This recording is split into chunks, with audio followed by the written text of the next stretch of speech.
अनीता की शादी धूमधाम से शाम के साथ हुई। अनीता सरकारी हाउसिंग बोर्ड में क्लर्क थी। उसके पापा पहले इसी दफ्तर में काम करते थे। पापा की मृत्यु के बाद उसे वहां नौकरी मिल गई। माँ बाप की इकलौती संतान होने पर भी वो बिल्कुल सिंपल थी और जरा भी जिद्दी नहीं थी। ससुराल में सास, जेठ, जेठानी, उनके 2 बच्चे और शाम था।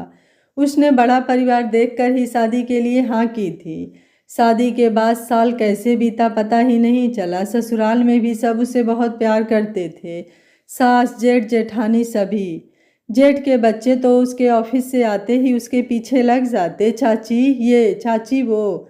बड़ा ऋषि 6 साल का और छोटी ऋतु 3 साल की थी। अनीता भी सबसे बहुत प्यार करती थी। एक दिन सब माता के माथा टेकने जा रहे थे। इनोवा कार थी। कार श्याम चला रहा था। भैया साथ में बैठे थे। माँ और जीजी पीछे वाली सीटों पर बैठी थी। वो दोनों बच्चों के साथ सबसे पीछे वाली सीट पर बैठी थी। सब अपनी अपनी बातों में लगे थे कि सामने से आती ट्रक ने उन्हें टक्कर मार दी। सब कुछ बिखर गया। अनीता को जब होश आया तो वो हॉस्पिटल में थी। उसकी माँ उसके पास बैठी थी। उसने होश में आते ही बाकी सबके बारे में पूछा। माँ उठकर डॉक्टर को बुलाने चली गई। अनीता को काफ़ी चोटें आई थी और वो पूरे 3 दिन बाद होश में आई थी। धीरे धीरे उसे सब पता चला। एक्सीडेंट में वो और उसके जेठ के बच्चे बचे थे, बाकी सब मारे गए। अनीता के होश आने तक तो सबका संस्कार भी हो गया था। बच्चों के मामा ने घर और बिजनेस सब संभाल लिया था। अनीता को बच्चों से मिलने नहीं दिया गया। वो कई बार अपने ससुराल गई पर किसी ने अंदर भी घुसने नहीं दिया। फिर उसने छोड़ दिया। वो अपने माँ के साथ रहने लगी। ठीक होने पर ऑफिस जाने लगी। एक दिन ऑफिस के फ़ोन पर फ़ोन आया। अनीता ने उठाया। हेलो आंटी, मैं ऋषि बोल रहा हूँ। आप कहाँ हैं? हमें मामा के साथ नहीं रहना, वो हमें मारते रहते हैं। उनके बेटे ने मेरे कमरा, मेरा खिलौना सभी ले लिए। ऋतु को दूध भी नहीं देते। तभी पीछे से किसी के बोलने की आवाज़ आई और उसने फ़ोन रख दिया। अनीता परेशान हो गई। तभी रोहित, जो उसके साथ काम करता था, उसके पास आया। अनीता ने उसे सब बताया। रोहित बोला, तुम परेशान न हो, मेरा एक दोस्त वकील है, उससे शाम को बात करते हैं। ऑफिस से छुट्टी होते ही अनीता रोहित के साथ उसके वकील दोस्त विकास के घर गई। आप मुझे डिटेल में बताइए कि केस क्या है। मेरी शादी 1 साल 5 महीने पहले श्याम से हुई थी। 3 महीने पहले उनकी डेथ हो गई। उनके साथ मेरी सास, मेरे जेठ और जेठानी की भी डेथ हो गई। उनके 6 और 3 साल के 2 बच्चे और मैं बची थी। उनका फैशन डिज़ाइनिंग का काम था। काफ़ी बड़ा ऑफिस और कपड़ों की फैक्ट्री भी है। मैं 3 दिन बेहोश थी। इस बीच जेठानी के भाई घर पर कब्जा कर लिए, मुझे अंदर नहीं जाने देते।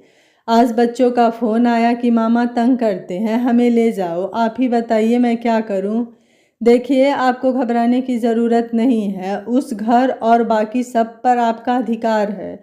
बच्चों के नाना नानी होते तो मुश्किल था, पर मामा का उन पर उतना ही हक है जितना आपका। अगर बच्चे आपके साथ रहना चाहते हैं तो मामा कुछ नहीं कर सकते। ऐसा करते हैं, मैं आज कागज़ तैयार कर लेता हूँ, कल हम उनके घर चलेंगे, देखते हैं कैसे नहीं मानता। ठीक है जी, कल छुट्टी ले लेती हूँ। मैं भी चलूँ आपके साथ? रोहित ने पूछा। नहीं रोहित, आप रहने दीजिए, आपको तो पता ही है लोगों का। मैं नहीं चाहती कोई फालतू में बातें बनाए। आपने इनसे मिलवा दिया, यही बहुत है, धन्यवाद, अनीता ने सोच समझ कर कहा। घर आकर उसने माँ को सारी बातें बताई। माँ ने कहा, देख लो बेटा, जैसा तुम्हें ठीक लगे। दूसरे दिन अनीता विकास को साथ लेकर अपने ससुराल वाले घर गई। घर को देख अनीता की आंखें भर आई। उसे इस घर में बिताए दिन याद आ गए। नौकर ने गेट खोला और खोलते ही मना कर दिया। तब विकास ने कहा, जाकर उनसे कहो कि अनीता जी वकील के साथ आई हैं। अगर वो अंदर नहीं आने देंगे तो हम पुलिस को बुला लेंगे।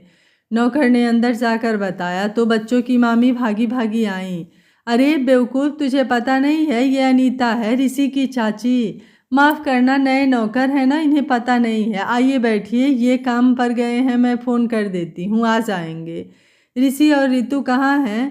वो मौसी जो यहाँ काम करती थी वो कहाँ है? कोई नज़र नहीं आ रहा, अनीता ने पूछा। बच्चे अभी सो रहे हैं और वो मौसी बूढ़ी हो गई थी, हमने उन्हें बदल दिया।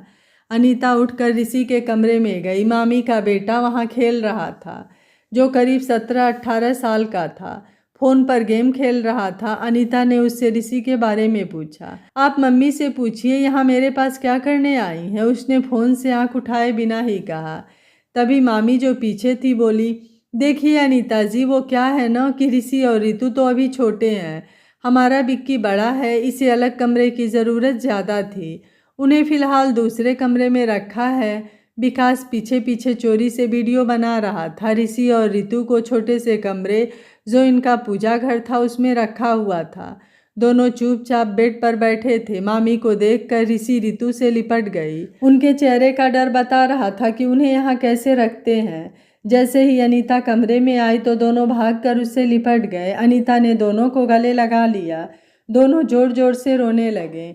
अनीता भी रो पड़ी। उसने कब से ये आंसू रोक रखे थे। वो बच्चों की हालत देखकर हैरान रह गई। मैले से कपड़े, बाल बिखरे हुए, ऋतु के बाल जैसे कई दिनों से धोए ही न हों। उसे बहुत गुस्सा आया। तभी उनके मामा आ गए। वो भी वकील को लेकर आए थे। कहाँ है मुझ पर केस करने वाली, मेरे सामने तो आ। अब याद आई तुझे बच्चों की, मनहूस कहीं की, आते ही सारे परिवार को खा गई। हाय मेरी दीदी और मेरी जीजाजी, बेचारे की उम्र ही क्या थी। वो जोर जोर से चिल्लाने लगा। बीच बीच में रोने का नाटक भी कर रहा था। अनीता बच्चों को लेकर बाहर आई। विकास भी साथ था। विकास को देखते ही मामा का वकील बोला, सर नमस्ते, आप यहाँ? हाँ मैं अनीता जी का वकील हूँ। तुम इनके वकील हो तो इन्हें कानून समझा दो।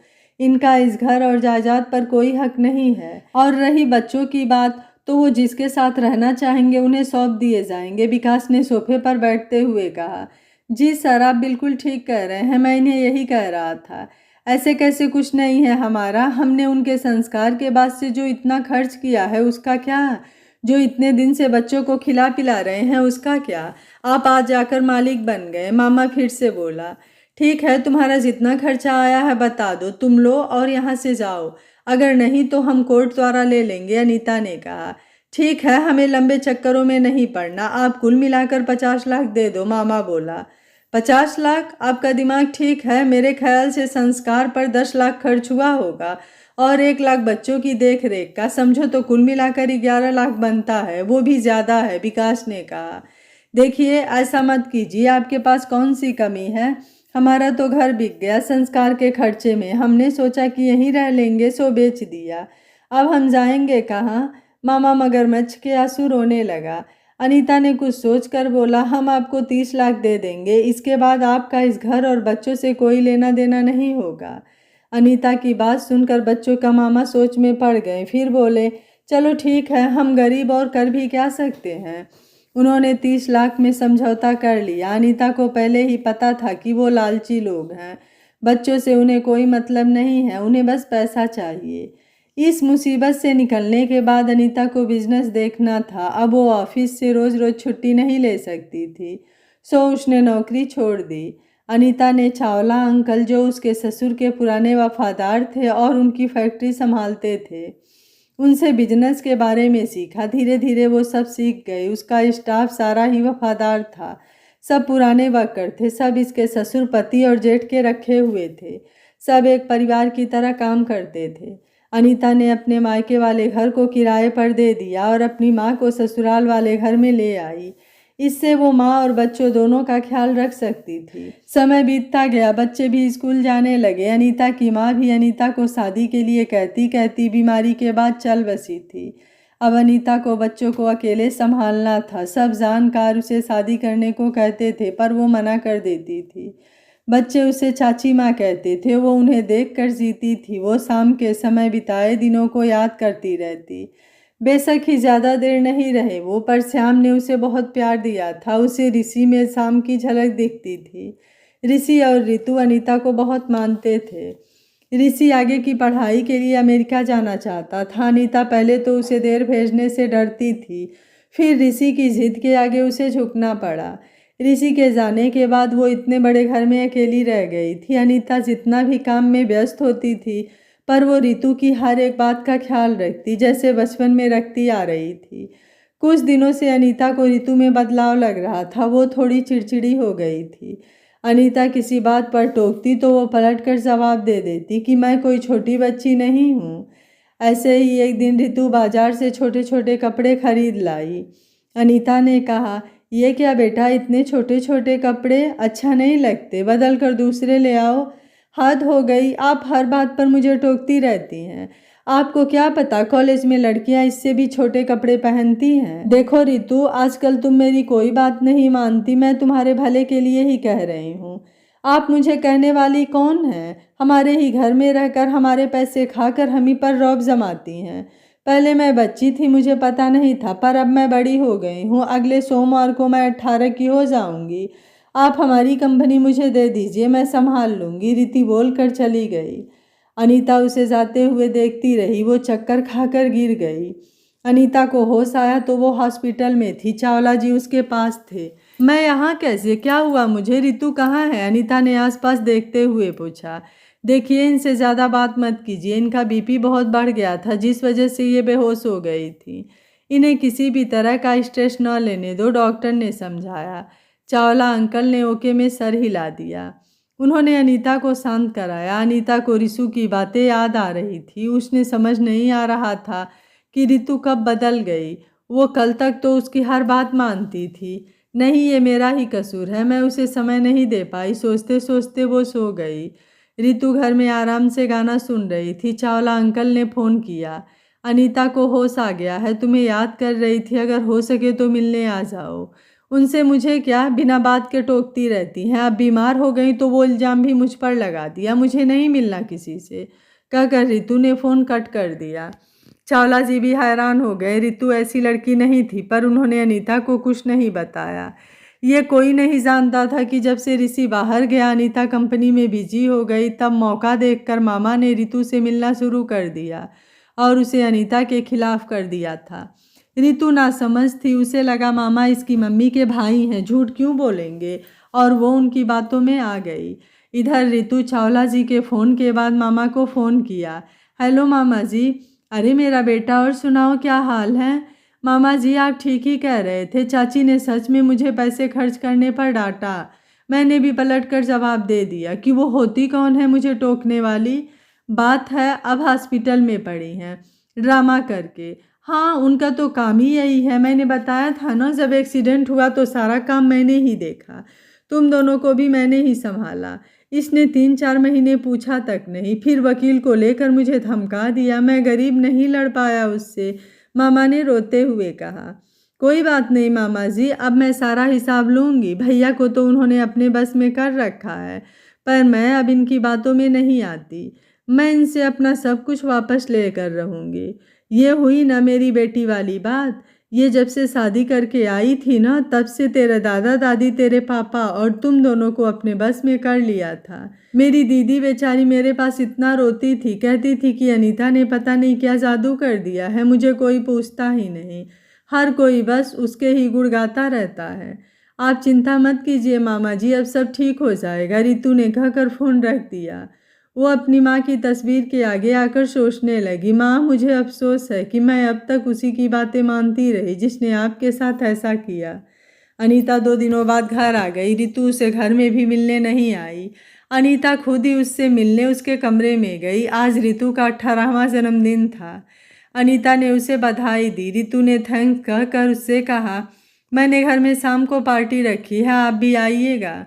अनीता सर हिलाकर चली गई। उसे समझ नहीं आ रहा था कि वो क्या करे। उसने रितु का ये व्यवहार देखा नहीं जा रहा था। शाम को घर में बहुत रौनक थी। जोर जोर से गाने बज रहे थे। अनीता को बेचैनी हो रही थी। उससे इतना तेज़ म्यूजिक बर्दाश्त नहीं हो रहा था, पर वो चुपचाप अपने कमरे में पड़ी रही। तभी रितु आई और उन्हें पार्टी में ले आई। पार्टी में रितु के मामा मामी को देखकर अनीता हैरान रह गई, और जब रितु ने केक काटते वक्त उन दोनों को अपने साथ खड़ा किया, तब अनीता को समझ आया कि बात क्या है। केक काटने के बाद रितु ने वहां खड़े वकील को बुलाया और बोलने का इशारा किया। वो बोला, ये घर, इनकी कंपनी और फैक्ट्री सब अनीता की देख रेख में तब तक थी जब तक बच्चे 18 साल के नहीं हो जाते। रितु अब 18 साल की हो गई है, सो वो सारा कुछ अपने हाथ में लेना चाहती हैं। आज से सारा कुछ रितु का है। Thank you uncle ji, thank you चाची जी, आपने अब तक सब कुछ बहुत अच्छे ढंग से संभाला। अब आपकी ज़रूरत नहीं है, आप यहाँ से जा सकती हैं, रितु ने कहा। अनीता बुत बनी सब देख रही थी। वो पार्टी खराब नहीं करना चाहती थी, सो चुपचाप अपने कपड़े सूटकेस में रख कर चल पड़ी। वो दरवाजे पर जाकर रुक गई। उसने पीछे मुड़कर घर पर नज़र दौड़ाई। देखकर जैसे ही मुड़ी उसे चक्कर आ गए।